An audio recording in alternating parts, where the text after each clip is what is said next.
একটি নির্দিষ্ট বিষয়ের উপর সারগর্ভ আলোচনা পেশ করবেন প্রখ্যাত আলেমে দ্বীন, বিশিষ্ট ইসলামী চিন্তাবিদ ও শিক্ষাবিদ, এত অঞ্চলের সকলের সুপরিচিত বক্তা, আন্তর্জাতিক খ্যাতি সম্পন্ন মুফাসসিরে কুরআন হযরতুল আল্লাম জনাব আলহাজ মাওলানা কামরুল ইসলাম সাইদ আনসারী সাহেব ঢাকা। হযরতুল আল্লাম জনাব আলহাজ মাওলানা কামরুল ইসলাম সাইদ আনসারী সাহেব ঢাকা।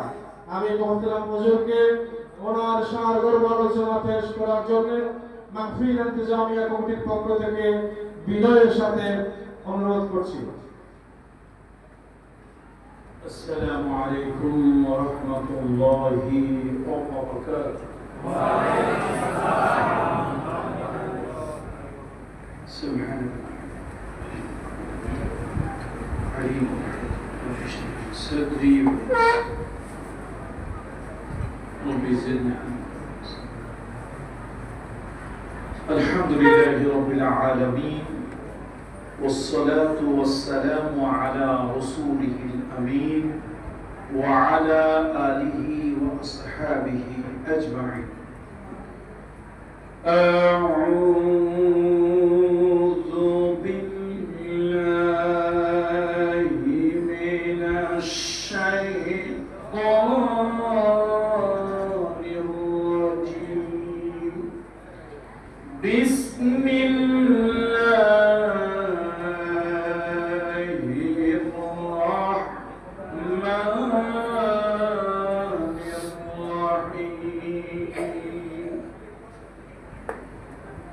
كنتم خير أمة أخرجت للناس تأمرون بالمعروف وتنهون عن المنكر وتؤمنون بالله ولو آمن أهل الكتاب لكان خيرا لهم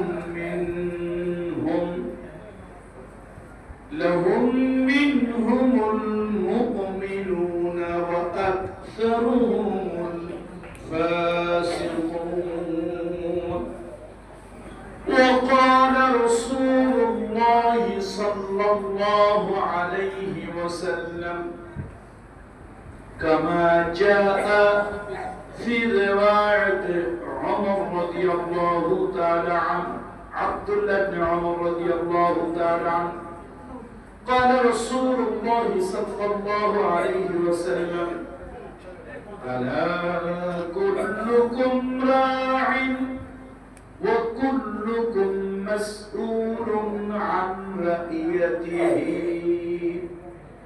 فالإمام الذي على الناس راع وهو مسؤول عن رعيته، والرجل راع على أهل بيته وهو مسؤول عن رعيته، إلى آخر الحديث.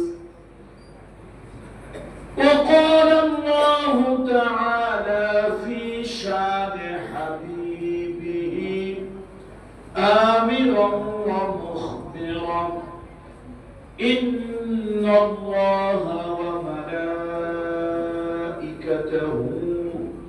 يصلون على النبي يا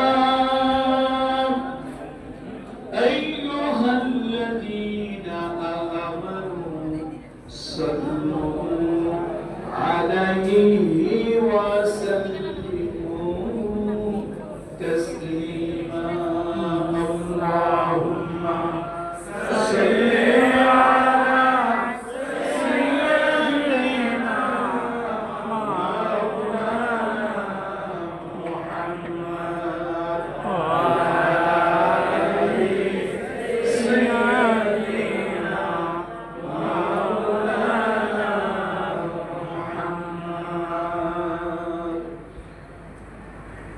ভালোবাসার কবি, মরমী কবি, আধ্যাত্মিক কবি, সুফি কবি আল্লামা শেখ সাদি রহমতুল্লাহ আলাইহি রাসূল আকরাম সাল্লাল্লাহু আলাইহি ওয়াসাল্লামের শানে যে কবিতা রচনা করেছিলেন, আমরা সেই কবিতাটা হাবিবে কিবরিয়ার ভালোবাসায় উদ্বুদ্ধ হয়ে আমরা সেই কবিতাটা পাঠ করছি। কাসিদা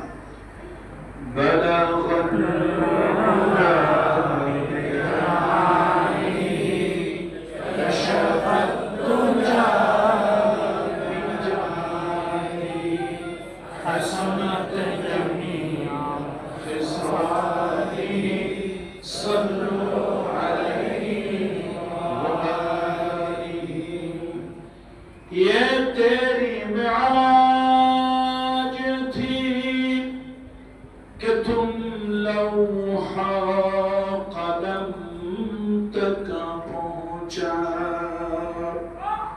और मेरी मेराज हो कि मैं तेरे कदम तक पहुंचा। बलग़ मौला बिकमाली कशफ़ तुझा बिजमाली, हसनत जमील खिसाली सल्लल्लाहु अलैहि वसल्लम। मुझसे कुछ मिले या न मिले, मुहम्मद मिले यानी वो शई जिसे अल्लाह मिले। बलग़ मौला बिकमाली कशफ़ तुझा बिजमाली, हसनत जमील खिसालिही सल्लल्लाहु अलैहि वसल्लम। अल्हम्दुलिल्लाह।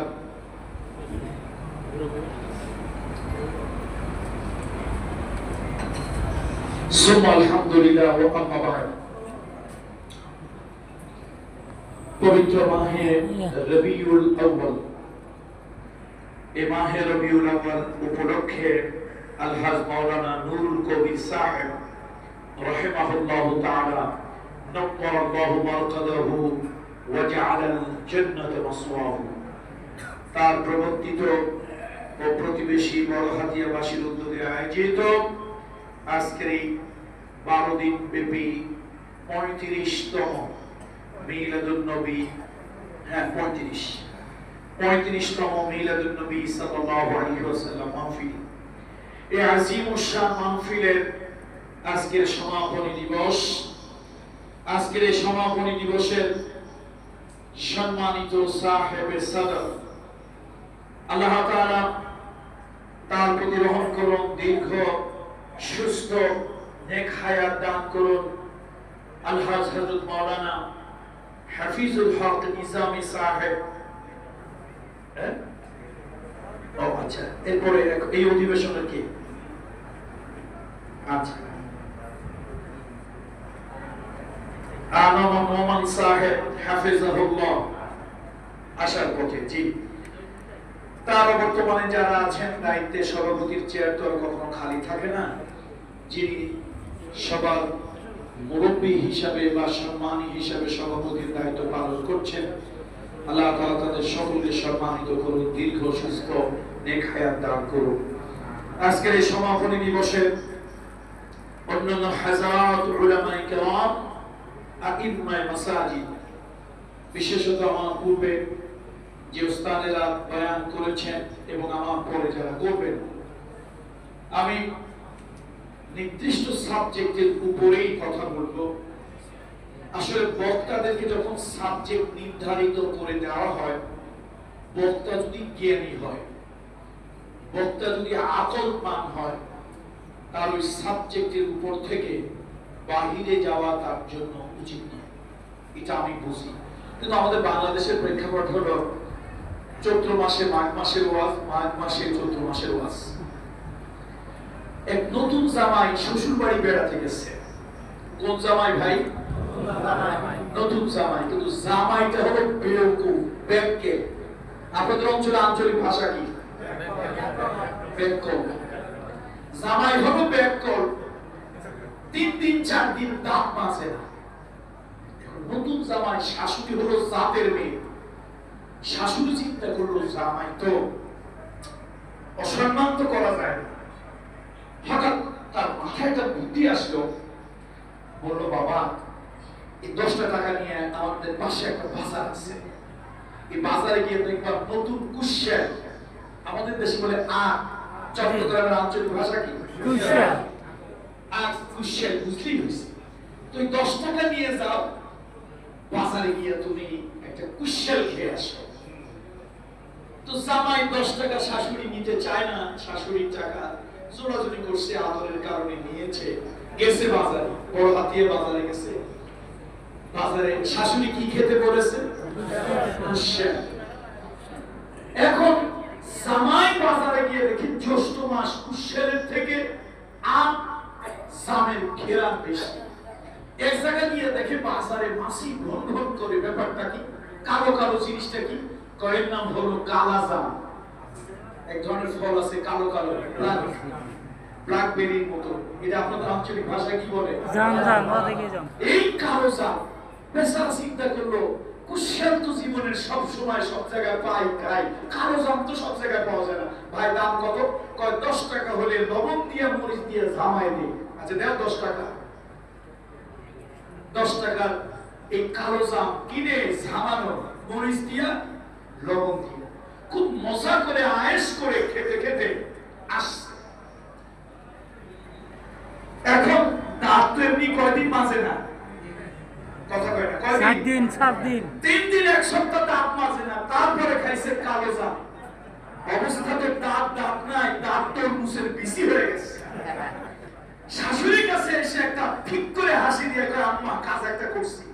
কি করছো সোনার সান? কইছে কুশিয়ার তো সব জায়গায় পাওয়া যায়, একটা আনকমন জিনিস আপনাদের বাজারে পাইলাম, সেটা হলো কালো জাম। চিন্তা করলাম আজকে এটাই খাই। শাশুড়ি দাঁতের দিকে তাকায় দেখে সর্বনাশ, দাঁতের অবস্থা আগে জালেম তো ছিল, এখন একদম শেষ, পুরো তরমুজের বিসি। মেজাজ আর শাশুড়ি ধরে রাখতে পারলো না, বলল বিয়ের ছেলে, সেই দাঁতের ময়লা ছাড়াইতে চাইছিলাম, সেই দাঁতের ময়লা তুই আরো জড়াই নিয়ে আসছিস। দাঁতের ময়লা কি করতে চাইছিল? দাঁতের ময়লা ছাড়ানো। আসলে কুশিয়ার খাইতে বলছে কেন ভাই? এখন জামাইরে তো বলা যায় না জামাই তুমি মেসক করে আসো, দাঁত মাজো, এটা নতুন জামাই বলা যায়, নতুন শ্বশুর বাড়ি আসছে। আর জামাই তো বোকা, বোঝে না কিছু। কিন্তু একটা চালাকি, কুশিয়ার খাইলে জামাই দাঁত অটোমেটিক পরিষ্কার হয়ে যাবে। কিন্তু জামাই তো এমন বেকুব, দাঁত তো পরিষ্কার হয় না, উল্টা কি হয়েছে? আরো বেশি ময়লা লাগাস। তো ভাই আমি কিন্তু ওরকম বেকুব জামাই না, সাবজেক্ট যা দিয়েছেন তার উপরেই কথা হবে, এর বাইরে নয়। সাবজেক্ট যা দেওয়া হয়েছে এটার উপরেই কথা হবে, এর বাইরে নয়। রাসূলুল্লাহ সাল্লাল্লাহু আলাইহি ওয়াসাল্লামের হাদিস শরীফের ভিতরে অত্যন্ত উল্লেখযোগ্য একটা হাদিস, একখানা হাদিস, সে হাদিসের উপরেই আমি মূলত আজকের এই আলোচনাটা রাখতে চাচ্ছি। মিশকাতুল মাসাবির ভিতরে হাদিসখানা এসেছে। রাসূল সাল্লাল্লাহু আলাইহি ওয়াসাল্লাম বলেছেন, আল্লাহর হাবিব সাল্লাল্লাহু আলাইহি ওয়াসাল্লাম যে হাদিসখানা, এটা আমাদের সমাজ জীবনের জন্য, আমি এই সাবজেক্টটা হাদিসটা কে নির্ধারণ করেছে আমি জানি না, আমি তাকে হৃদয় থেকে ধন্যবাদ দিতে চাই। গতানুগতিকতার বাহিরে এসে আমাদেরকে কিছু জানতে হবে, আমাদের এই সমাজকে জানাতে হবে। আমি হৃদয় থেকে উষ্ণ অভিনন্দন এবং শ্রদ্ধা জ্ঞাপন করছি ওই ব্যক্তির উপরে আমার জন্য যিনি হাদিসখানা নির্ধারণ করেছেন আলোচ্য বিষয় হিসেবে।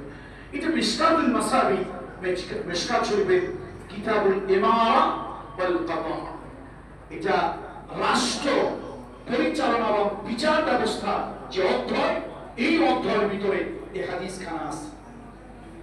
আল্লাহ রাসূল সাল্লাল্লাহু আলাইহি ওয়াসাল্লাম বিশ্বনবী যা বলেছেন সেগুলি হাদিস হিসাবে সাহাবীরা রেকর্ড করে রেখেছেন। وعن عبد الله بن عمر رضي الله تعالى عنه قال قال رسول الله صلى الله عليه وسلم ألا كلكم راع وكلكم مسؤول عن رعيته. الله أكبر. মিশকাত শরীফে। কোনটা? শাসন এবং বিচার ব্যবস্থা, এই অধ্যায়ের মধ্যে হাদিসটা এসেছে।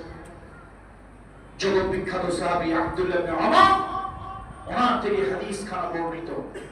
রাসূল সাল্লাল্লাহু আলাইহি ওয়াসাল্লাম বলেছেন, জেনে রাখো, সতর্ক হও, সাবধান, বি কেয়ারফুল, অ্যাটেনশন। মানে একটা মানুষের দৃষ্টিভঙ্গিকে সজাগ করার জন্য এটা হচ্ছে আরবি বাক্যের একটা স্টাইল।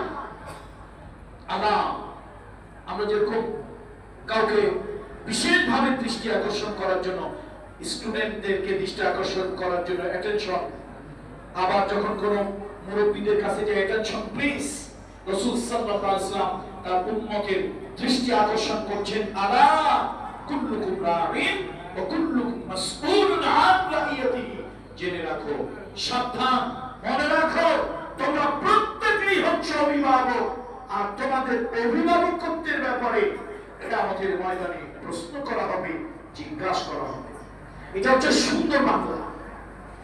আর একটু যদি সাতগাইয়া বাংলা, নোয়াখালীয়া বাংলা যদি বলি, তাহলে আলা কুল্লুকুম রাঈন, তোমরা প্রত্যেকে হলে রাখাল। প্রত্যেকে কি? রাখাল।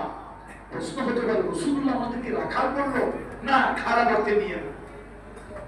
এখানে রাখাল এটা রূপক অর্থে বলেছে। একজন মালিক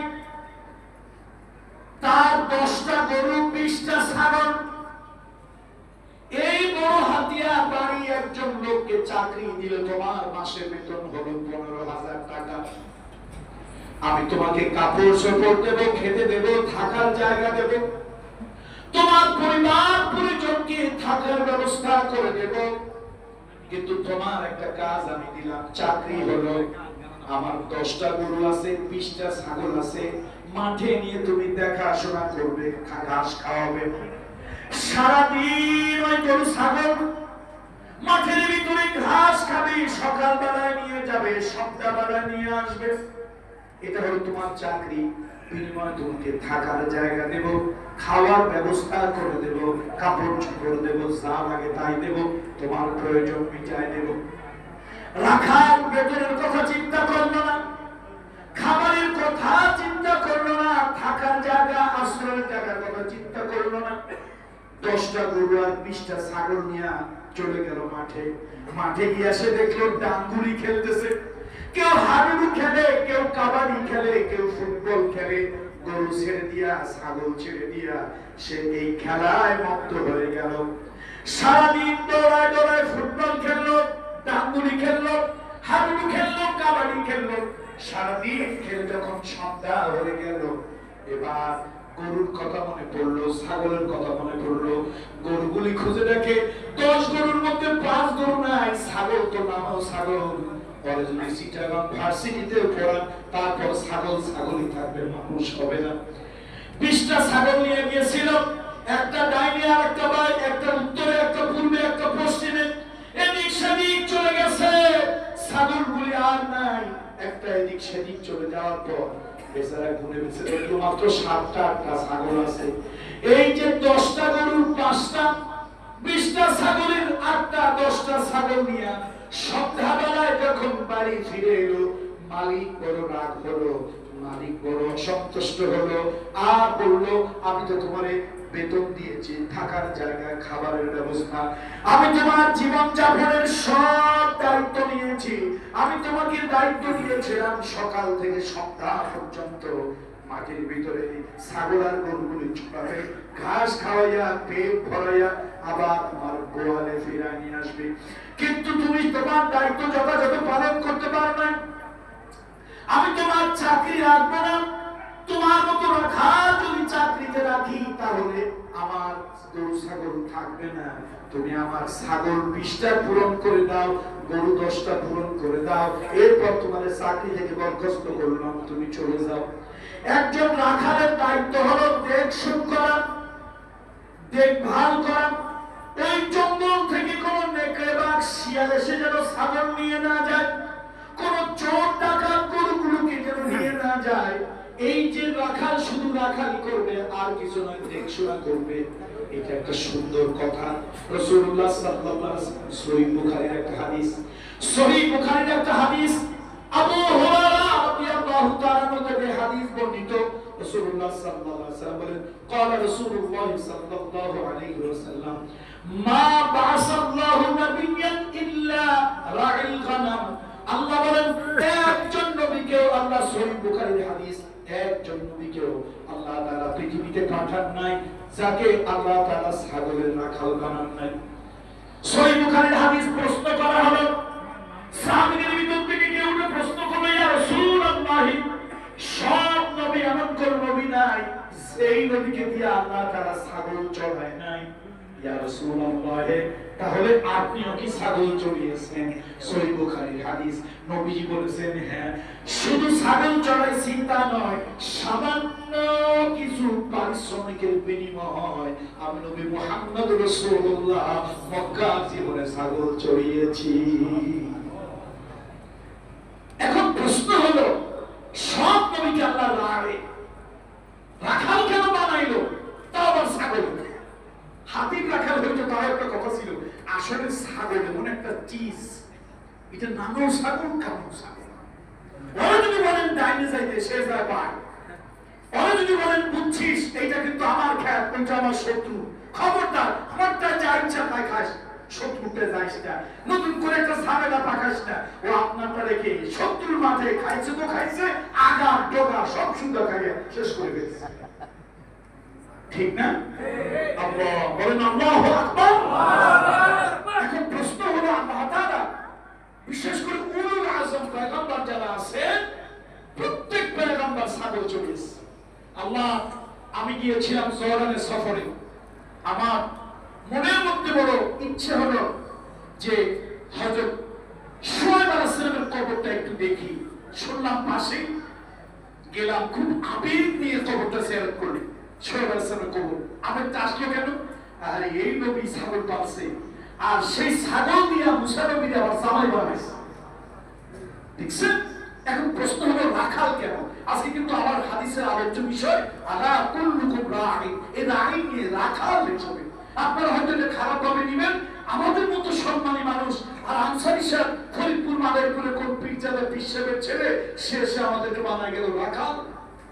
এই জন্যই তো হুজুরদেরকে বলি কমন সেন্স নাই, হুজুরদের মুখ কি নাই, এখন বুদ্ধি কম। আমরা উকিল, মুক্তার, ব্যারিস্টার, আমরা মাস্টার, ডাক্তার, আমাদেরকে বানাইল রাখাল। আরে আপনি তো সলিমতি, 2 পয়সা সলিমতি, আপনি 2 পয়সা সলিমতি। উলুল আযম প্রত্যেক পয়গম্বর ছাগল চড়িয়েছেন। কারণ কি? এটা একটা সাইকোলজিক্যাল ট্রেনিং, সাইকোলজিক্যাল ট্রেনিং, মনস্তাত্ত্বিক পরীক্ষা। মানুষের চরিত্র ছাগলের থেকেও কয়েক ধাপ খারাপ।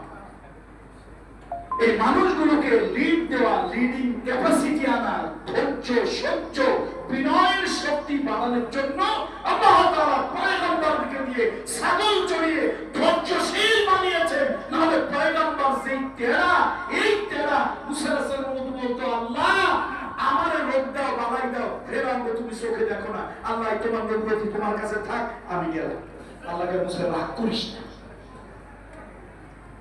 বন্ধুরা আমার, এই জন্য আমি যদি একটু ভদ্র ভাষায় বলছি, তাহলে বলছিলাম প্রত্যেকে তোমরা অভিভাবক। এই কথা বলছিলাম না? আলা কুল্লুকুম রাঈন ওয়া কুল্লুকুম মাসউলুন আন রাইয়াতিহি। প্রত্যেকেই তোমরা গার্ডিয়ান, অভিভাবক। তোমার অভিভাবকত্বের ব্যাপারে প্রশ্ন করা হবে। আর যদি আমি একেবারে আরবিকে আরবির মতো করে এত শুদ্ধ করে, এত স্টাইল করে না বলে খাঁটি বাংলায় বলি, তাহলে প্রত্যেকে তোমরা রাখাল, তোমাদের রাখালিয়াতের ব্যাপারে প্রশ্ন করা হবে।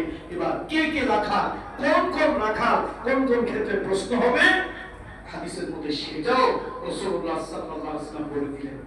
আল্লাহ নবী বললেন, আলা কুল্লুকুম রাঈন ওয়া কুল্লুকুম মাসউলুন আন রাইয়াতিহি ফাল ইমামুল্লাযী আলান নাস রাঈন ওয়া হুয়া মাসউলুন আন রাইয়াতিহি। সমাজের যারা ইমাম, কি বলা হয়েছে বলুন তো? ইমাম। এটা শুধু নামাজের ইমাম নয়, সমাজের ইমামের কথা বলা হয়েছে। আল্লাহ রাসূল বলেন, আল ইমামুল্লাযী মাসউলুন আন রাইয়াতিহি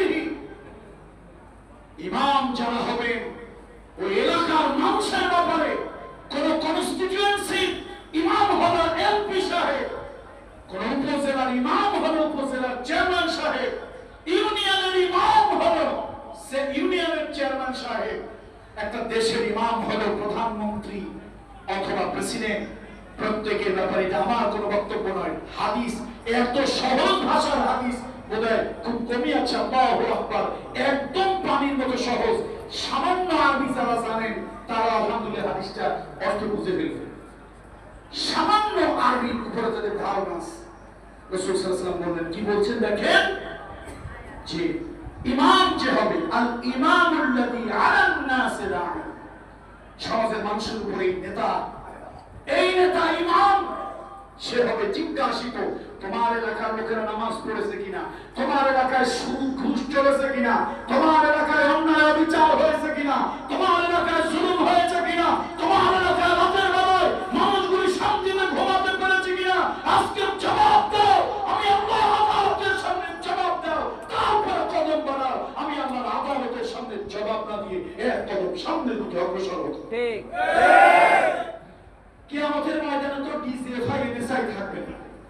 কারে কারে ঠ্যাঙ্গা লাগবে, লিস্ট দিয়ে দিছে, যা অমুকরা অমুকরে ঠ্যাঙ্গা, গোষ্ঠী সুন্দর ঠ্যাঙ্গা, এমন ভাবে রিমান্ডে নাও, উপরের দিকে পা দাও, নিচের দিকে মাথা দিয়ে রাখো, এক সপ্তাহ পর্যন্ত নিজের বাপের নাম যেন ভুলে যায়। এরকম ভিন্ন দলে ভিন্ন মতের লোকদেরকে শায়েস্তা করার জন্য এরকম কিছু উল্টাপাল্টা কাজ কারবার তোমার সমাজের নেতারা ইমামেরা করে। মসজিদের ইমাম 50 জন লোক নামাজ পড়বে, 100 জন লোক নামাজ পড়বে, জুমার দিনে 200 জন লোক হবে। সেই ইমাম নির্ধারণ করতে গিয়ে দেখে তার মাথায় টুপি আছে কিনা, যদি দেখে ইমামের ভাল্লুক আর উল্লুকের মতো চুল, কয় তুমি ইমামের যোগ্য না। শার্ট প্যান্ট হারাম না, শার্ট প্যান্ট হারাম না, নাজায়েজ না, কিন্তু এটা ইসলামিক কালচারাল ড্রেস নয়। শার্ট প্যান্ট কি নয় বলুন? শার্ট প্যান্ট হারাম না। আমাদের দেশে কিছু লোক আছে অতি গোলামি করে, গোলামি ইসলামে বৈধ নয়। ওই যে আল্লামা মোল্লা জিয়াউর রাহমাতুল্লাহ আলাইহি নুরুল আনোয়ার কিতাবের ভিতরে এসেছে, ইন্নাল মুতাআসসিবিনা ক্বাদ আখাল্লু দ্বীনা কাসীরা ওয়া ইয়াজআলুনা আল-মাকরুহা হারামান ওয়াল মামদুহা ফারজা ফালা ইউতাবারু বিজাওহিম হাউলাইল কাসিরিন। আমার সমাজে কিছু লোক আছে, এই গোলামগুলো ইসলামকে ধ্বংস করছে, এই গোলামগুলো ইসলামকে খাইছে, 2 পাতার নবী 6 পাতার ভাত দেখায়। ইসলাম যেটা হারাম করে নাই তুমি সেটাকে হারাম বানাতে পারো না। ইসলাম যেটাকে অবৈধ করে নাই সেটাকে তুমি অবৈধ বানাতে পারো না। ইসলাম যেটাকে মাকরুহ করেছে সেটাকে তুমি হারাম করতে পারো না। ইসলাম যেটাকে জায়েজ করেছে সেটাকে তুমি মাকরুহ বানাতে পারো না। এই তাআসসুবি গোলামি ভালো না। তাহলে শার্ট প্যান্ট এটা হারাম না, কি না ভাই? হারাম না। তবে কোন পোশাক নয়? ইসলামিক কালচারাল ড্রেস অবশ্যই নয়, অবশ্যই নয়, অবশ্যই নয়। এখন ইমাম আসছে কোট প্যান্ট শার্ট টাই পরে, আপনারা বলবেন মিয়া এটা তো নাজায়েজ না, কিন্তু তোমার মতো লোকের ইমাম বানাইলে আমাদের নামাজ তো বেড়া ভেঙে পালাবে। আল্লাহ রো এমসি তুমি চলে যাও, তোমার দিয়ে কাজ হবে না। তাহলে 50 জন লোকের ইমাম, চুলটা কেমন দেখতেছেন, দাড়িটা ঠিক আছে কিনা, তারপরে হলো সে পর্দা পুশিদা মানে কিনা, শিরক বিদআত করে কিনা, হারাম এবং হালালের তমিজ করে কিনা। 50 জন লোকের ইমামতির দায়িত্ব দেবেন, জুমার দিনে 200 লোক হবে মসজিদে, সেই ইমাম খুঁজতে গিয়া পাও থেকে মাথা পর্যন্ত খুঁজতে খুঁজতে একেবারে তার বিবির পর্দা করে কিনা ওই পর্যন্ত চলে গেলে সেটারও খোঁজ খবর নিলেন।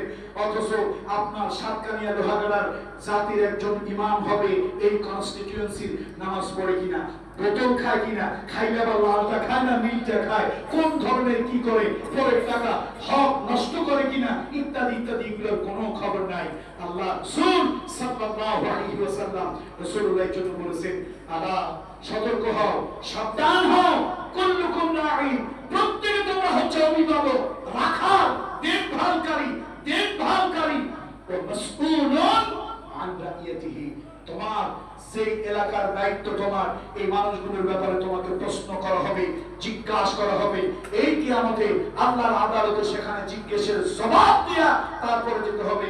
ওখানে কোনো ডিজিএফআই কাজ হবে না, আমার দলের লিডার, আমার দলের ক্যাডার, এগুলোতে কোনো কাজ হবে না। তাহলে প্রত্যেকে প্রশ্নের মুখোমুখি হতে হবে।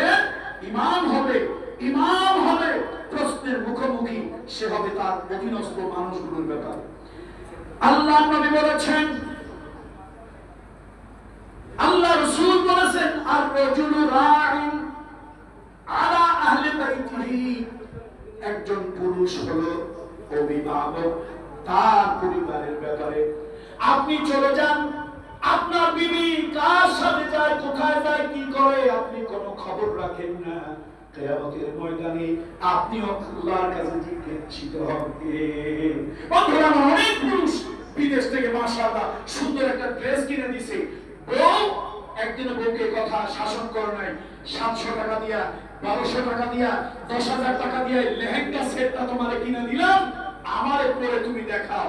বউ তারে পরে দেখায় না, মাশাআল্লাহ একদিন স্বামী নাই বাড়িতে, লেহেঙ্গা সেটটা সুন্দর দামি পোশাকটা পরে বের হয়েছে, প্রথম দেখা হয়েছে ইজি বাইকালার সাথে।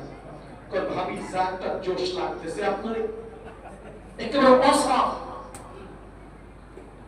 12,000 টাকা দিয়ে কিনে আপনার বলা উচিত ছিল, তোমাকে আমি 12,000 টাকা দিয়ে কিনে দিয়েছি, হে বিবি আমার জন্য তুমি হালাল, তোমার জন্য আমি হালাল, এটা আমি আল্লাহর নবীর সুন্নাত আদায় করেছি, তোমাকে সুন্দর পোশাক পরে দিয়েছি, এই পোশাক পরে তুমি আমাকে দেখাবে, আমার মনোরঞ্জন করবে, এটা জায়েজ, শুধু জায়েজ না, উল্টা সওয়াব।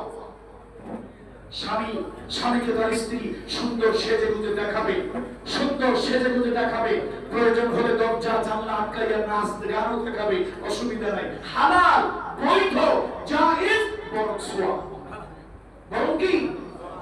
এখন আপনি পরিবারের অভিভাবক, আপনার স্ত্রী খবর নাই, 12,000 টাকার লেহেঙ্গা সেট পরে প্রথম বাড়ি থেকে বের হইছে, আপনি জানেনই না খবর, সুন্দর সেজে গুজে লিপস্টিক, আলতা, পাউডার, স্নো, আলকাতরা যা আছে সব লাগাইয়া গেল, প্রথম দেখা হলো ইজিবাই কালার সাথে, ভাবি জানা একটা সুন্দর জোশ মারতেছে, 2 নম্বরে গেল ব্যাংকে, ব্যাংকের অফিসার সব কাজ রেখে কথা কয় মাশাআল্লাহ, আপনি আসবেন, এরকম ফ্রি সার্ভিস সব সময় আপনি পাবেন। এখন তো আউযুবিল্লাহ আউযুবিল্লাহ বলেন, বাহিরে গেলে তো কুল্লু আলহামদুলিল্লাহ বলেন। হুজুরের কাছে আসলে আউযুবিল্লাহ না আউযুবিল্লাহ, বাহিরে গেলে কুল্লু শাই আলহামদুলিল্লাহ। কথা শুনতেছেন? আমি কোথা থেকে বলতেছি, কোথা থেকে বলতেছি? হাদিস থেকে বলতেছি। রাষ্ট্রের প্রধান কিয়ামতের আল্লাহর আদালতে জিজ্ঞাসিত হবে, হাদিস নবীজি, তুমি রাখাল ছিলে, অভিভাবক ছিলে, গার্ডিয়ান ছিলে, দেখভালকারী ছিলে, তোমার দেশে কি কি হয়েছে, কোন কোন কাজ হয়েছে, দেশের জনগণ নামাজ পড়েছে কিনা, আল্লাযিনা ইম্মাক্কান্নাহুম ফিল আরদ আকামুস সালাত ওয়া আতাউস যাকাত ওয়া আমালু বিল মারুফ ওয়া নাহাউ আনিল মুনকার। আমি তোমাদেরকে রাষ্ট্র ক্ষমতা দিয়েছিলাম, শুধু বিদেশে টাকা পাচার করেছো, বেগম পাড়ায় বাড়ি করেছো, সুইস ব্যাংকে টাকা জমা করেছো, অথচ তোমার দেশে নামাজ কায়েম করার পরিবেশ ছিল, তুমি নামাজ কায়েম করো নাই। কিয়ামতে আমি আল্লাহর আদালতে এই প্রশ্নের জবাব দিয়ে কদম ফেলবে, না হলে এক কদম ফেলতে পারবে না। এই জন্য আল্লাহ নবী বলেন, বিশ্ব নবী বলেন, ওয়ার-রাজুলু রাইন আলা আহলি বাইতিহি, পরিবারের যিনি পুরুষ আছেন তিনি আল্লাহর কাছে প্রশ্নের মুখোমুখি হবেন তার পরিবার পরিজন সম্পর্কে, আহলে বাইত সম্পর্কে। হুয়াল্লাযী মাসউলুন আন রাইয়াতিহি। এবার আসছে পর্দার মহিলারা, মাগো তোমাদের ব্যাপারে বলা হয়েছে, ওয়াল মারআতু রাইআতুন আলা বাইতি যাওজিহা। বিশ্বনবী নারীকেও ছেড়ে দেয় নাই। ও মহিলা, তুমিও কিন্তু প্রশ্নের মুখোমুখি হবে, প্রশ্নের সম্মুখীন হবে তোমার স্বামীর সংসারের ব্যাপারে। স্বামী বড় কষ্ট করেন, ও লোহাগাড়া সাতকানিয়ার লোকেরা, তোমরা জানো না তোমাদের স্বামীরা কত কষ্ট করেন তোমাদের মুখের হাসি ফোটানোর জন্য। আল্লাহ কামরুল ইসলাম সাইদকে পৃথিবীর বিভিন্ন দেশে নেয়, আমি যাই গিয়ে দেখি এই সাতকানিয়া লোহাগাড়ার মানুষ পৃথিবীর বিভিন্ন জায়গায় আছে, কষ্ট করে, পরিশ্রম করে, আল্লাহ তাআলা তাদেরকে ভালো অবস্থানে রেখেছে, বলেন আলহামদুলিল্লাহ। তোমার স্বামী তোমার জন্য গায়ে খেটে কষ্ট করে টাকা পাঠায়, স্বামী তার নিজের অ্যাকাউন্টেও টাকা দেয় না, তোমার জন্য তোমার অ্যাকাউন্টে টাকা পাঠালো, ওই টাকা দিয়ে তুমি পরকিয়া করো, রাত জেগে জেগে অন্যের সঙ্গে কথা বলো, অন্যের সঙ্গে ভাব জমাও। স্বামী তোমার জন্য টাকা পাঠাইলো, সেই টাকা নিয়ে ভেঙে গেল আরেক পুরুষের সঙ্গে, আল্লাহ তাআলা এই দুনিয়ায় পার পেলেও তুমি আখিরাতে কিয়ামতে আদালতে পার পাবে না। এই জন্য মা এবং বোনদেরকে বলি, মা গো, আমি শুধু পুরুষ মানুষ, শুধু কিয়ামতের ময়দানে আল্লাহর আদালতে আমাকে শুধু জিজ্ঞাসা করা হবে না, ও মা তুমি সংসারের মা, তুমি সংসারের স্ত্রী, তুমি সংসারের বোন, তুমি সংসারের যেই হও না কেন নারী, তোমাকেও কিন্তু কিয়ামতের ময়দানে আল্লাহর আদালতে জিজ্ঞাসা করা হবে। তোমার স্বামীর সংসারে কি কি খেয়ানত তুমি করেছো, এই খেয়ানতের ব্যাপারে আল্লাহর আদালতে জিজ্ঞাসা করা হবে। এই জন্য মহিলাও কিন্তু মাপ পাবে না। আল্লাহ রাসূল সাল্লাল্লাহু আলাইহি ওয়াসাল্লাম এই জন্য রাসূলুল্লাহ সাল্লাল্লাহু আলাইহি ওয়াসাল্লাম বলেছেন, আল মারআতু রাইআতুন আলা বাইতি যাওজিহা, স্বামীর সংসারের ব্যাপারে তিনি প্রশ্ন হবেন।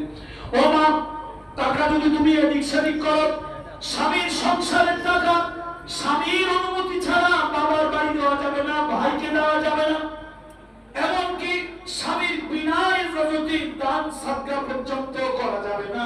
স্বামী যদি তোমাকে মোহর দেয়, দেন মোহর দিয়েছে 2 লক্ষ টাকা, ওই দেন মোহর তুমি ব্যবসায় লাগাও, এটা তোমার জন্য হালাল। 2 কোটি টাকা হয়েছে তোমার জন্য, এই 2 কোটি টাকা তুমি যা ইচ্ছা তা করো, কিন্তু স্বামীর 10টা টাকাও সকল উলামায়ে কেরাম ফকিহ যারা আছেন, ইসলামী শরীয়তের বিভিন্ন মানহাজের ফকিহ যারা আছেন, তারা বলছেন স্বামী যদি নারাজ হয়, মত হয়, তাহলে স্বামীর অজান্তে স্ত্রী দান সাদকা পর্যন্ত করতে পারবে না। স্বামীর যদি নিষেধ থাকে, স্বামীর হুকুমের বাইরে বাবার বাড়ি যেতে পারবে না, বাবার বাড়ি টাকা পাঠাতে পারবে না, পর পুরুষের সাথে পরকীয়া করতে পারবে না, অন্য পুরুষের সাথে সম্পর্ক রাখতে পারবে না। কেন? কিয়ামতের ময়দানে, আমি বলি নাই, রহমতের নবী মুহাম্মদ রাসূলুল্লাহ বলতেছে, কিয়ামতের ময়দানে এই মহিলা তার স্বামীর বাড়ি, স্বামীর ঘর, এই ব্যাপারেও তাকে আল্লাহর আদালতে প্রশ্নের মুখোমুখি হতে হবে। এবার আসেন মা বাপ।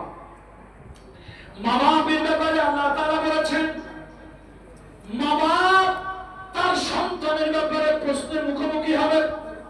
ও মা বাপ, সন্তান জন্ম দেয়, সন্তান তো কুকুরেও জন্ম দেয়, বিড়ালেও জন্ম দেয়, বিড়ালে সন্তান জন্ম দিয়ে কয়দিন লালন পালন করে তারপর ছেড়ে দেয়। আমার কথা রাগ করবেন না, আমি আপনাদের হাতে পায়ে ধরে অন্যায় বিনয় করে বলে রাগ করবেন না।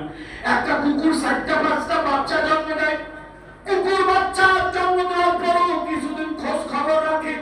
আমরা মানুষ, আমরা কুকুর বিড়াল নই, ফেরেশতার থেকে সম্মানী জাতি, আমরা হইলাম মানুষ। এই মানুষগুলি সন্তান জন্ম দিয়া কোথায় ছেড়ে দেয় কোনো খবর নাই। খবর যদি তুমি না রাখতে পারো, এই সন্তান কেন তুমি জন্ম দিলে, কিয়ামতের ময়দানে জবাবদিহি করতে হবে। সন্তান আড্ডায় চলে গেছে, তাসের আড্ডায়, সুরার আড্ডায়, মদের আড্ডায়, বাবা ইয়াবার আড্ডায় চলে গিয়েছে। সন্তান জন্ম আপনাকে কে দিতে বলেছে? অধিকাংশ সন্তানগুলো নষ্ট হয়, বাবা মা সময় দিতে পারে না। আরে বাবা মা সন্তানের সব থেকে বড় বন্ধু। ছেলেকে ডেকে বলতে হবে, তোমার বন্ধু দরকার, আসো আমার সাথে ফ্রেন্ডশিপ করো, আমি তোমার বন্ধু। মেয়েকে বলতে হবে, তোমার বন্ধু দরকার, আমি তোমার বন্ধু, আসো। ছেলেমেয়ের সাথে বন্ধুত্ব করে। আজকে ইসলামী রীতিনীতি নাই, সন্তান হয়েছে, ছেড়ে দিয়েছে। আর সন্তান হওয়ার আগেই তো বউ যে গর্ভবতী হয়েছে, উনি দেখার আগে দর্শক বেরিয়ে ফেলছে। আমাদের দাদি নানি তাদের বাচ্চা কাচ্চা কি হয় নাই? না হইলে আমরা কেমনে আসলাম পৃথিবীতে? বাপ কেমনে হইলো, চাচা মামা কেমনে হইলো, দাদা নানা তাদেরও বাচ্চা কাচ্চা হয়েছে, আমাদের দাদি নানিদেরও হয়েছে। এখন তো মাশাআল্লাহ স্বামী জানার আগে ওই কোন হসপিটাল, আরে কথা বলেন, হসপিটালের নাম বলেন না, বিভিন্ন হসপিটাল নাম ধরে বলা দরকার নাই, তাহলে হসপিটালের লোকজন বলবে হুজুর তো আমাদের বিরুদ্ধে বলবে। স্বামী জানে না স্ত্রী গর্ভবতী, তার আগে হাসপাতাল আলাদা জেনে ফেলছে, আল্ট্রাসাউন্ড করো, সিজার করো, কি কি হাম তাম দ্যাটস দিস হাজার বদল করে ফেলছে। মা মা তোমার গর্ভে বাচ্চা, তোমার মনে রাখতে হবে আব্দুল কাদের জিলানী সাথে জন্মগ্রহণ করে নাই, বাপ মা ভালো হওয়া দরকার।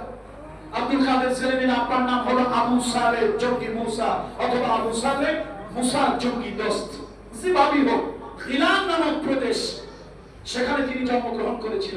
বাপ কেমন মা কেমন, একটা মাঠের ভিতর দিয়ে, মাঠ না কি বলেন, যে ক্ষেত খামার কি বলেন আপনারা, মাঠ, ফিল্ড, এর মধ্যে দিয়ে হাঁটতেছিলেন। ছোট্ট একটা ক্যানাল অর্থাৎ পানি ড্রেন, এখান দিয়ে ফল ভেসে আসতেছে, স্রেফ ফল। দেখলো ফল কোথা থেকে আসলো, ফলগুলো হাতে নিল, নাড়াচাড়া করতেছে, কি সুন্দর লোভনীয়, নাড়াচাড়া করতে করতে ফল খেয়ে ফেলছে। এটা বলে স্লিপ অফ মাইন্ড, মনের অজান্তে। খাওয়ার পরে মনে হয়েছে আরে আমি তো হাতে ফল নিয়ে নাড়াচাড়া করছি না, ফলগুলো তো খেয়ে ফেলছি। কোথা থেকে ফল আসলো, কার ফল, কোথায় যাচ্ছিল, আমি যে কিছু খোঁজ খবর নিলাম না, পাইলাম আর খাইলাম। হঠাৎ তার মনের মধ্যে অনুশোচনা বোধ, অনুশোচনা বোধ তার মনের মধ্যে জন্মগ্রহণ করলো। চিন্তা করলো, আল্লাহ এই ফল যদি কোনো ব্যক্তির হয়, তা আমি যদি না ছাড়ে, কি আমাদের ময়দান তো আসামির কাঠ করে দাঁড়ান লাগবে। ভালো করে শোনেন কথা, বাপ মারা ভালো করে শোনেন। তারপরে চিন্তা করে যেদিক থেকে পানি আসতেছে, স্রেফ ফল ওই দিক থেকে আসছে। হাঁটতেছে হাঁটতেছে কিছু দূর যাওয়ার পর দেখলো কিছু বাগানের গাছের ডালা পানির উপরে, খালের উপরে, যেখান দিয়ে পানি বয়ে যাচ্ছে ড্রেনের মতো, ওটার উপরে আছে। এই ফলই তো আমি খাইছি না। তাড়াতাড়ি বাগানের মধ্যে ঢুকছে, দেখে একটা লোক শুভ্র সমুজ্জ্বল চেহারা, নামাজি একটা লোক, হাত পায়ে জড়ায় ধরলো, হুজুর আপনার ফল গাছের থেকে বিদ্যুৎচ্যুত হয়ে বোটা থেকে খসে পানিতে পড়ছে, ভাসতে ভাসতে আমার গ্রামে গেছে, আমি পাইয়া উঠাইয়া নাড়াচাড়া করে কোন ফাঁকে খাইয়া ফেলছি, ঠিক নাই। এখন তো আমার মনে পড়ছে, ফল কি আপনি দাবি ছেড়ে ছাড়ছেন না দাবি রেখে ছাড়ছেন? ফল কি কারোর জন্য ফাটাইছেন না প্রাকৃতিক ভাবে ন্যাচারালি চলে গেছে? এখন আমি তো চিন্তায় পড়ে গেছি, এই ফলের দাবি যদি কিয়ামতের ময়দানে হয় তো আমি করবো কি? আরে ভাই তুমি পা ছাড়ো, আমি বাগানের মালিক না, বাগানের মালিক না আমি হলাম এই বাগানের কেয়ারটেকার, দেখাশোনা করি। তবে বাগানের মালিক একজন মস্ত বড় ভালো মানুষ, আল্লাহওয়ালা বুজুর্গ ব্যক্তি। 40 বছর আমি এই বাগানে চাকরি করি। কত মানুষ কত পশু পাখি ফল খেলো, কারো কাছে উনি দাবি রাখেন না, মানুষ ভালো কয়, কারো কাছে রাখে নাই, সেটা ভিন্ন কথা। আমি তো দাবি রাখতে চাই না, দাবি রাখতে চাই না। তো কি করতে চান? মাপ চাইতে চাই। লোকটা আসছে, ওই যে উনি মালিক, দৌড়ে গেছে, সালাম দিয়া চড়াই ধরছে, হুজুর আমি তো একটু ভুল করে ফেলছি, মারাত্মক ভুল। আপনারই বাগানের ফল ডাল থেকে, বোগাল থেকে বিদ্যুৎচ্যুত হয়ে জমিনে পড়ছিল, পানি স্রোতের মধ্যে, ক্যানালের মধ্যে পড়ছে, ভেসে ভেসে ওদিকে গেছে, আমি তো না বুঝে খেয়ে ফেলছি। এখন আমার কি হবে? আল্লাহর রাস্তে আমার একটু মাফ করে দেন। কিয়ামতের ময়দানে যদি এই দাবি করেন তো আমি দেবো কোথা থেকে? তখন তো আমার কাছে টাকা পয়সা, ডলার, রিয়াল, দিনার, দিরহাম কিছুই থাকবে না। লোকটা আপাত মস্ত, মাথা থেকে পা পর্যন্ত ভালো করে 3বার 4বার দেখছে। দেখার পরে সবকিছু দেখে কি যেন চিন্তা করে বললো, দেখো তুমি তো একটা মারাত্মক অপরাধ করে ফেলছো, মারাত্মক অপরাধ। আচ্ছা এখন তুমি কি জন্য আসছো? দাবিটা ছাড়াই দেন। বাবারে এত বড় একটা অপরাধ তুমি করেছো, এমনি দাবিটা ছেড়ে দেবো। আচ্ছা আমি একটু চিন্তা ভাবনা করি, তুমি যে অপরাধটা করেছো তোমাকে মাফ করা যায় কিনা, দাবিটা ছাড়া যায় কিনা। এখন বলে হুজুর আমার কি হবে? আরে কিয়ামতের ময়দানে এই ফলের দাবি আমি কোথা থেকে দেব? আমার যদি কোনো নেক আমল আল্লাহর কাছে কবুল না হয় তো আমি এটার ঋণটা শোধ করবো কি দিয়া? আপনি যা শাস্তি আমার দেন তারপর মাফ করে দেন। উনি কার অপরাধটা বড় মারাত্মক, সাংঘাতিক, একটু চিন্তা করতে হবে। চিন্তা ভাবনা করে কয়, বাবা 12 বছর আমার কাছে থাকো, খিদমত গোলামি করো, তাহলে ছাড়বো। এখন লোকটা আবু সালেহ মুসা দোস্তার, উনি বললো কি আর লোকটার চরিত্র কি? উনি বলছিল এরকম 40 বছর কত মানুষ খাইছে, গেছে, দিছে, তা আমি কোনোদিন রাখে নাই, বরং কেউ আসলে উল্টা আরো 10টা দিয়ে দিছে। আমি একবার কাশ্মীরে গেছি, এত ডিফারেন্ট কাইন্ডস আপেল, খাবো কি আপেল দেখি আমার পেট ভরে গেছে। এই বাগানে এরকম, ওই বাগানে এরকম, সেই বাগানে আরেক রকম, খালি ঘুরি আর দেখি আল্লাহর কুদরত। এক বাগানে এইরকম আপেল আমার জিন্দেগিতে জন্মে কোনোদিন দেখি নাই। এইটা দেখে আমার লোভ লাগছে। এখন ড্রাইভার হলো আমার কাশ্মীরে, গাইড এবং ড্রাইভার। তো মহিলা একটা তারা যেন কি বলছে, আমি বললাম ভাই এত সুন্দর বাগান, আমার ছবি ফটো তুলে দিই। ফটো তুলছে, মনে মনে চিন্তা করতেছি আল্লাহ এরকম আপেল কেমন লাগে, সুকা না মিষ্টি, আর দেখলেই তো কলজা ভরে গেছে। এটা চিন্তা করতে করতে মহিলা এক ছবি আপেল নিয়ে আসছে, এসে তারপরে ড্রাইভারকে দিছে, কি যেন বলছে। এরপরে ড্রাইভার আমার কয় এটা তুমি খাও। আমি বললাম কোথা থেকে কার পয়সা দেবো কি দেবো? কয় না একদম ফ্রি বেলাস, এটা বেলাস হাতিয়ে দিছে তোমারে খাও। আর মনে মনে চিন্তা করলাম মান জাদ্দা ওয়াজাদ। আর আমি যেটা খাইতে চাইলাম বুঝলো কেমনি? কয় যে এরকম লোভনীয় ফল লোকের আসলে যখন তাকায় ওরা বসে এই জন্য ফল তোমাকে দিয়েছে। আমার জিজ্ঞেস করছে লোকটাকে, উনি বলছে বাংলাদেশ থেকে এক শায়েখ আসছে, এটা সেটা হাম টাম দ্যাটস এন্ড দিস। লোক মহিলা মনে করছে তো বরকতের জন্য তো দেওয়া দরকার, দিছেন। আমিও মাশাআল্লাহ এটাই মনে মনে আমার কাছে চাইতেছিলাম, হারাম ভাবে হলো না, হালাল ভাবেই খাইয়া ফেললাম। তো জিনিসের প্রতি লোভ মানুষের হয়, কত মানুষ লোভ করে, উনি উল্টা আরো 10টা টাকা দিয়ে দেয়। আর আবু সালের সঙ্গে মুসা দোস্ত নিজের থেকে মাফ চাইতে আসছে, 3বার 4বার লক্ষ্য করে বসে বাবা অপরাধ সাংঘাতিক, মাফ করা যায় না। তো একটা শব্দ যদি 12 বছর চাকরি গোলামি করো তাহলে মাফ করা যায়। এখন উনি চিন্তা করে আল্লাহ তো মুলা চুরিতে ফাঁসি, কি মুলা চুরিতে ফাঁসি সামান্য অপরাধ।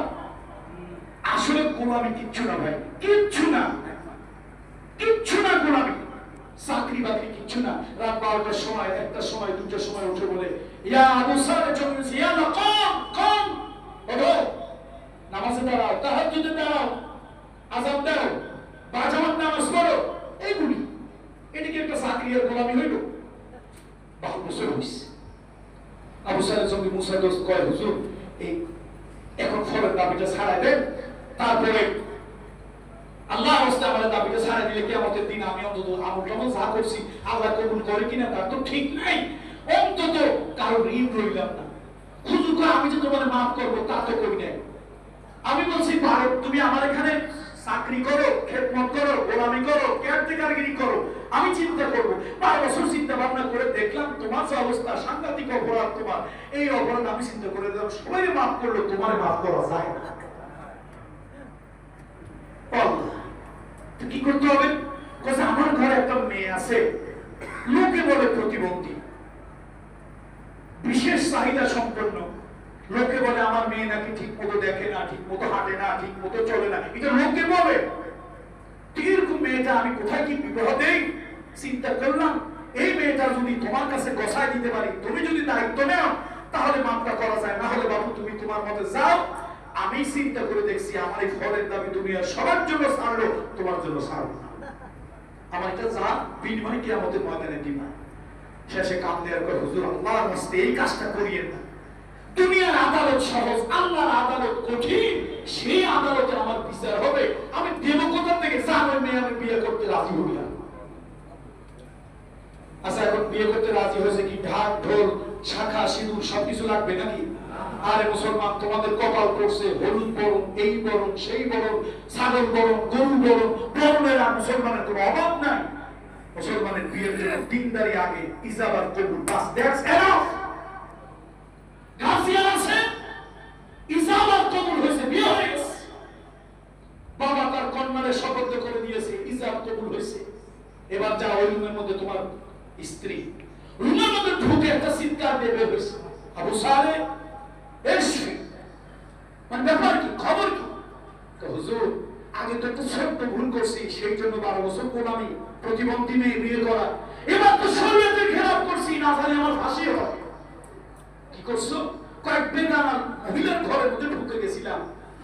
আল্লাহর চোখের পানি ছেড়ে দিয়ে কয় গানা নয় তোমার জন্য হালাল, এগানা নয়, বেগানা নয়, এগানা মহিলা তোমার জন্য হালাল, তোমার স্ত্রী। তবে এত সুন্দর, কি সুন্দর কথা, কি সুন্দর চোখ। বলে আমি আসলে তো আমার মেয়ে অঙ্গের কথা বলি নাই, লোকে বলেছে আমার মেয়ে শরীয়তের গণ্ডির বাহিরে দেখে না, শরীয়তের গণ্ডির বাহিরে কোনো কিছু শোনে না। এই পাও দুইটা দিয়া শরীয়তের গণ্ডির বাহিরে আমার মেয়ে স্বাভাবিক হওয়ার আগে আর পরে কোথাও যায়। তুমি যেদিন আমার কাছে ফলের দাবি চাইতে আসলে আমি মনে মনে ভাবলাম আমার জিন্দেগির এই ফল আমি তো নিয়ত করে ছেড়ে দিয়েছি, পশু পাখি সব ডাকাত যা খায় খাক, আল্লাহ আমাকে দিয়েছেন, এর বিনিময়ে আমার রুজি রুটি দিয়ে আমার পেট চলে, সংসার চলে। আর আল্লাহর বান্দারা এমনকি পশু পাখি যদি খায় আমার সওয়াব হবে, গুনাহ হবে না। জিন্দেগিতে কেউ আমার কাছে আসলো না, আপনার বাগানের দুটো ফল খাইছি, মাফ করে দেন। তুমি আমার কাছে কোথা থেকে আসছে, ফল কেমনে গেছে তা জানি না। আমার কাছে যখন ক্ষমা চাওয়ার জন্য আসলে আমি আমি তোমার আপাত মস্তক দেখলাম বারবার অনুসন্ধিৎসু দৃষ্টি নিয়ে, অনুসন্ধিৎসু দৃষ্টি নিয়ে বারবার দেখলাম। আমার কাছে মনে হইল দুনিয়ার মানুষ থেকে তুমি একটু এক্সেপশনাল, ব্যতিক্রম ধর্মী। আমার কাছে মনে হলো আমারও তো একটা ব্যতিক্রম ধর্মী মেয়ে আছে, কার হাতে নেই। তোমার পরীক্ষা করার জন্য কোরআনের নামে 12 বছর রাখলাম, সুন্নতের শরীয়তের তালিম দিলাম। এই পরীক্ষায় তুমি পাস করলে আমার মনে হলো আমার ছেলে, আমার মেয়ের জন্য এরকম একটা ছেলে উপযুক্ত। কিয়ামতের ময়দানে আল্লাহর আদালতে যদি ধরা পড়ে যায় এই একটা নসবের কারণে, আল্লাহর আদালতে যেন মাপ পেয়ে যায়, এই জন্য আমার কন্যাকে বিবাহের শর্ত দিয়া আমি তোমাকে ফলের বিচারা চেয়েছিলাম। আমার অন্য কোনো উদ্দেশ্য, খারাপ কোনো উদ্দেশ্য নয়। যা তোমার জন্য হালাল স্ত্রী, স্ত্রী উপভোগ করো, ঘর সংসার করো। এই হলো স্ত্রী উম্মুল খায়রিন ফাতিমা। পিতা হলো আবু সালেহ জঙ্গি মুসার দোস্ত। কারো হক মারেন নাই, কারো হক নষ্ট করেন নাই, কোন হক করে এবার কোন পাপের কারণে আপনার আদালতে গিয়ে দাঁড়াতে হয়, এই চিন্তা তার মধ্যে ভয় সৃষ্টি করে দিয়েছে। এমন হলো বাপ মা। এমন যদি হয় বাপ মা, ওই বাবা মার ঘরে কেমন সন্তান হওয়া উচিত। আল্লাহ তাআলা এক এমন সন্তান নিয়ামত দিলেন উম্মতের জন্য, মহিউদ্দিন আব্দুল কাদের জিলানী। এই জন্য বাবা মা তোমরা প্রশ্নের মুখোমুখি হবে।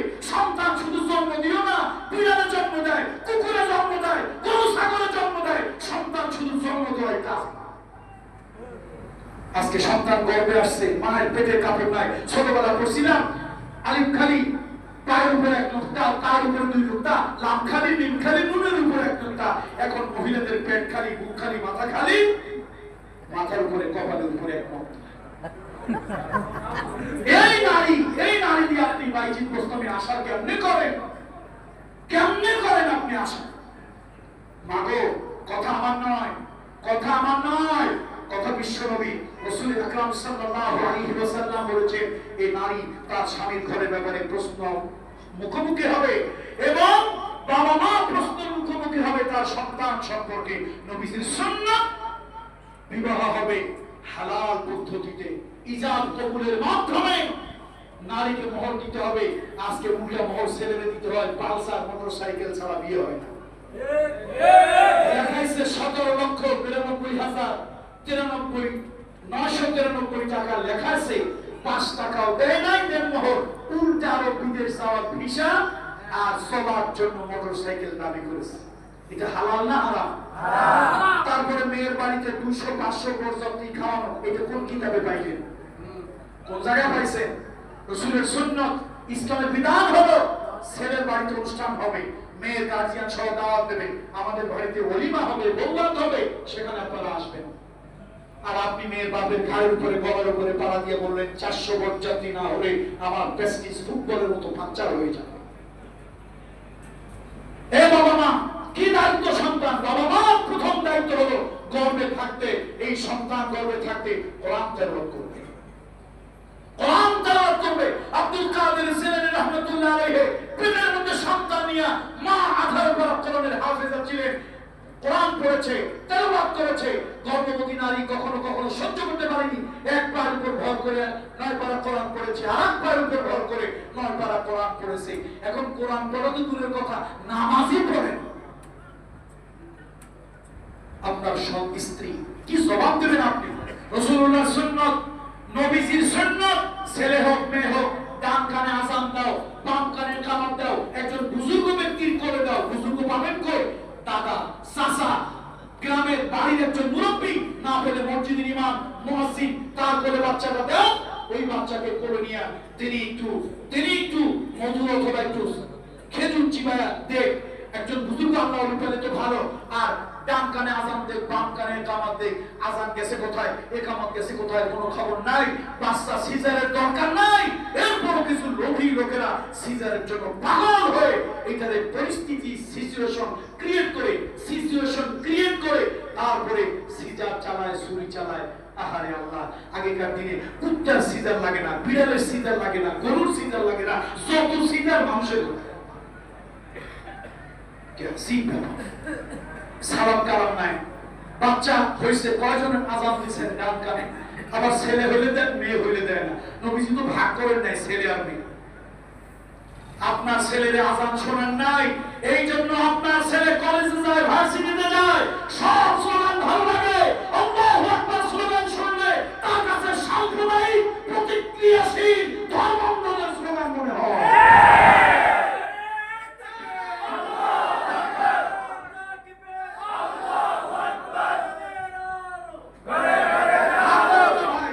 আমি পীরের ছেলে, খানকার ছেলে হিসাবে বলি, পীরের আওলাদ হিসাবে বলি, রাগ করিয়েন না। আপনার ছেলে আল্লাহু আকবারের নাম শুনলে গায়ের মধ্যে যে জ্বলে পড়ে, কারণ ছেলে তো জন্ম আল্লাহু আকবারে হয় নাই। নাহলে মুসলমানের বাচ্চা রাজনৈতিক দলের লোকেরা বলে আল্লাহু আকবার স্লোগান দেওয়া যাবে না। একজন হিন্দু উলুধ্বনি দেয়, রাম রাম বলে, হাতের মধ্যে শাখা পরে, কপালে সিঁদুর পরে। কই আমরা তো বলি না রাম রাম বলা যাবে না, হরে কৃষ্ণ বলা যাবে না, হরিবল বলা যাবে না, তারপরে উলুধ্বনি দেওয়া যাবে না, মাথায় সিঁদুর নেওয়া যাবে না, কপালে সিঁদুর নেওয়া যাবে না। আমরা তো এটা বলি না, শাখা পরা যাবে না। এটা তার ধর্মীয় কালচার। বলেন এটা কি? তার ধর্মের স্বাধীনতা তার কাছে। লাকুম দীনুকুম ওয়ালিয়া। তার ধর্ম তার কাছে, আমারটা। এখন ওর উলুধ্বনি চলে, শাখা চলে, সিঁদুর চলে। মুসলমানের বাচ্চা নারায়ে তাকবীর স্লোগান দিয়েছে, নেতাদেরকে বলে এই ছোট বানাই করে চলবে না, চুপ করো। আর তোর মতো নেতাকে স্ত্রী তো 3 তালাক দেয়, তোর মতো নেতারে 13 তালাকে বাইন দেওয়া দরকার। তোর 13 তালাক দিলাম, 13 তালাক দিলাম। সেই দলে থেকে আল্লাহু আকবার বলা যাবে না, এরকম দল আমি চাই না। তালাক দিলাম, রাজি আছেন আপনারা? কয় তালাক? কয় তালাক? 13 তালাকে বাইন। তার কারণ আমার অস্তিত্ব শুরু হয়েছে আমার জন্মের পরে। ডান কানে আজান ছিল আল্লাহু আকবার, বাম কানে ইকামত ছিল আল্লাহু আকবার। আমার মসজিদ থেকে আজান হয়েছে, মুয়াজ্জিন আজান দিয়েছে আল্লাহু আকবার, ইমাম সাহেব তাকবীরে তাহরিমা বলেছেন আল্লাহু আকবার। আল্লাহু আকবার আমার অস্তিত্বের সাথে মিশে আছে। আল্লাহু আকবার আমার রক্তের সাথে মিশে আছে। আল্লাহু আকবার আমার ঈমান এবং আকীদার সাথে মিশে আছে। যদি বলেন ঠিক কিনা? আল্লাহু আকবার আমার কিসের সাথে মিশে আছে? আপনারা বলেন আল্লাহু আকবার কোন দলীয় স্লোগান? ওই যে পুলিশের এক অফিসার ছিল, কি প্রদীপ কুমার সরকার নাকি? না না, ওই যে মতিঝিলে ছিল, মতিঝিলে বিপ্লব কুমার সরকার। এই জানোয়ারটা একদিন বলছে, শোনেন আমরা শুধু খানকার পীর না, শুধু চোখ বন্ধ করে হালুয়া রুটি খাই না। এই বিপ্লব কুমার যখন নারায়ে তাকবীর স্লোগানকে জামাত ইসলামের স্লোগান বলেছে এবং সেইটা নিয়ে তুচ্ছ তাচ্ছিল্য করেছে, জীবনের ভয় উপেক্ষা করে প্রতিবাদ করেছিলাম সোশ্যাল মিডিয়ায়। বিপ্লব কুমার, তোর ধর্মের কাজ তুই জানিস, খবরদার আরেকজনের ধর্মে হাত লাগাবি না। নারায়ে তাকবীর কোন দলীয় স্লোগান নয়, এটা আমার ইমানের স্লোগান, এটা আমার অস্তিত্বের স্লোগান, এটা আমার আরশের স্লোগান।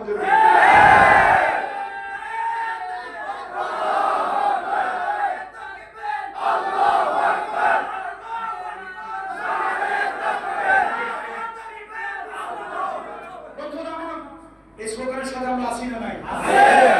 দল আপনার আমার আলাদা হতে পারে, আপনি জামাত ইসলাম, আমি হেফাজত ইসলাম, দল আমার ভিন্ন, কিন্তু স্লোগান আমার এক।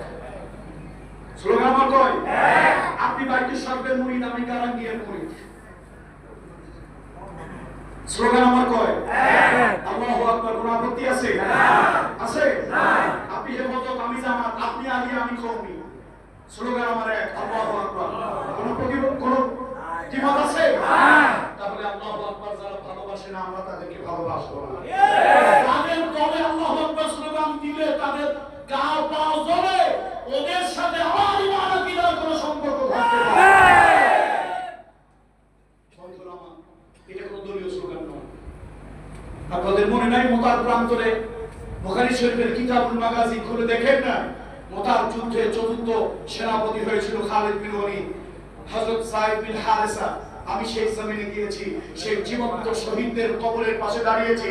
আব্দুল্লাহ বিন রওয়াহা সেই কবিতা মৃত্যুর সামনে রেখে যিনি অবলীলার কবিতা পড়ছিলেন, সেই কবিতাগুলি যখন পাঠ করছিলাম আমার শরীরের প্রত্যেকটা রং খুব দাঁড়িয়ে যাচ্ছিল।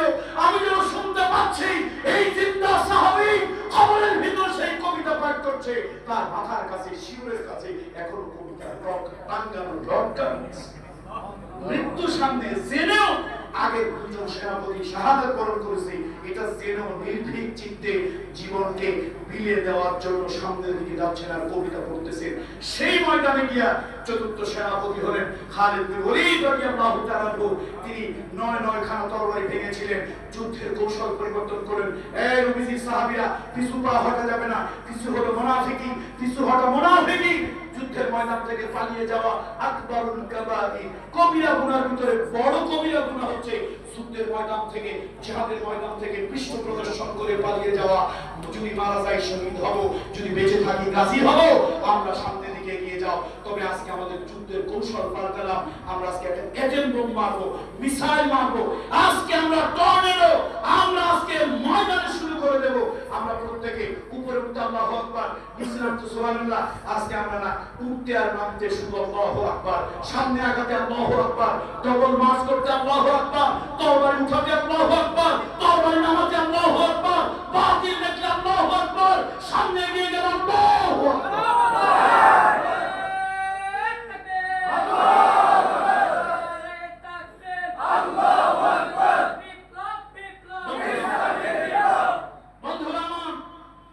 বলতেছিলাম বাবা মার দায়িত্ব, বাবা মাও রাখাল, এই সন্তান তুমিও কিন্তু রাখাল, তুমিও প্রশ্নের মুখোমুখি হবে। তোমার বাবা মাকে তুমি খিদমত করেছো কিনা, সেবা করেছো কিনা। ফালা তাকুল লাহুমা উফিন, ফালা তাকুল লাহুমা উফিন ওয়ালা তানহারহুমা ওয়া কুল লাহুমা কাওলান কারীমা। আল্লাহ রাসূল সাল্লাল্লাহু আলাইহি ওয়াসাল্লাম বলেছেন, মান আরাদা ওয়ালিদাইহি ফাকাদ আরাদা আল্লাহ ওয়া মান আসখাতা ওয়ালিদাইহি ফাকাদ আসখাতা আল্লাহ। যে সন্তান মা বাবার সন্তুষ্টি অর্জন করলো, সে আল্লাহর সন্তুষ্টি অর্জন করলো। মরহুম শহীদ আল্লামা দেলওয়ার হোসেন সাইদি রাহমাতুল্লাহ আলাইহি, আল্লাহর ওলির ওই কথাটা হৃদয়ের মধ্যে বারবার বেজে ওঠে। তুমি হাজার পীরের মুরিদ হইলে, পীরকে বছরে লাউ কদু কুমড়া খাওয়াইলে, কিন্তু ঘরের মা আর বাপকে কবর দিলে না, তোমার এই খাওয়ানো আল্লাহর কাছে কোনো কাজে আসবে না।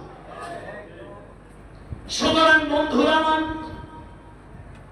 যে হাদিস খানা আপনাদের সামনে আজকে আমার আলোচ্য বিষয়, যে হাদিস খানা দেওয়া হয়েছে, ওই হাদিসের উপরে আমি কথা বলছিলাম।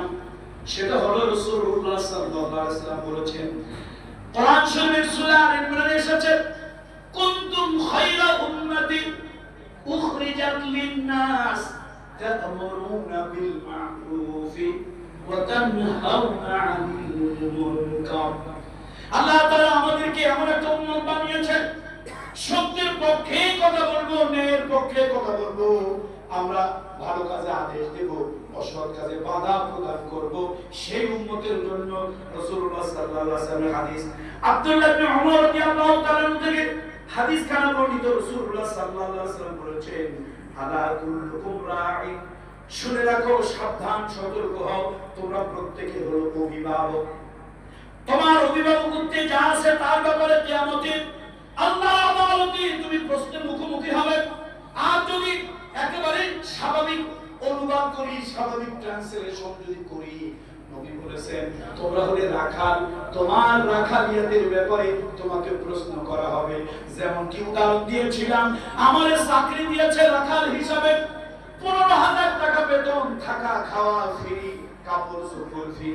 মালিক আমাকে 10টা গরু দিল, 5টা গরু দিল, 10টা গরু দিল, 20টা ছাগল দিল, আর বলল যাও এই পাহাড়ের পাদদেশে, এই পাহাড়ের বড় হাতিয়ার পাহাড়ের পাদদেশে ছাগল আর গরুগুলি চালাও, সারাদিন ঘাস খাওয়াইয়া সন্ধ্যাবেলায় ছাগল গরুগুলি আবার যথাযথভাবে ফিরাইয়া গোয়ালে আনবে। এটা হলো আমার চাকরি।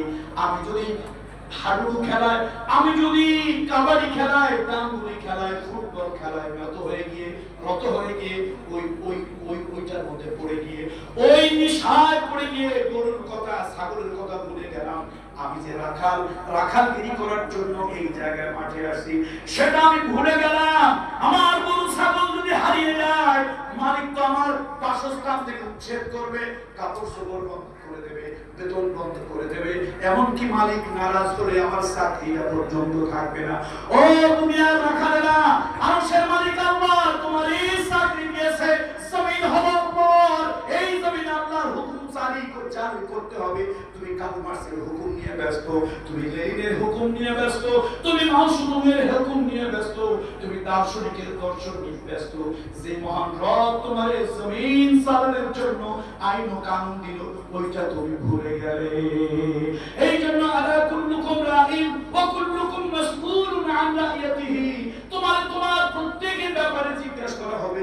তুমি কালো, তোমারে কালো জিজ্ঞেস করা হবে, তুমি ধলা, তোমাকে ধলা জিজ্ঞেস করা হবে, তুমি ধনী, তোমাকে ধনীর মতো জিজ্ঞেস করা হবে, তুমি গরিব, তোমাকে গরিবের মতো জিজ্ঞেস করা হবে, তুমি প্রধানমন্ত্রী, তোমার প্রধানমন্ত্রীর মতো জিজ্ঞেস করা হবে, তুমি চৌকিদার দফাদার, তোমাকে চৌকিদার দফাদারের মতো জিজ্ঞেস করা হবে।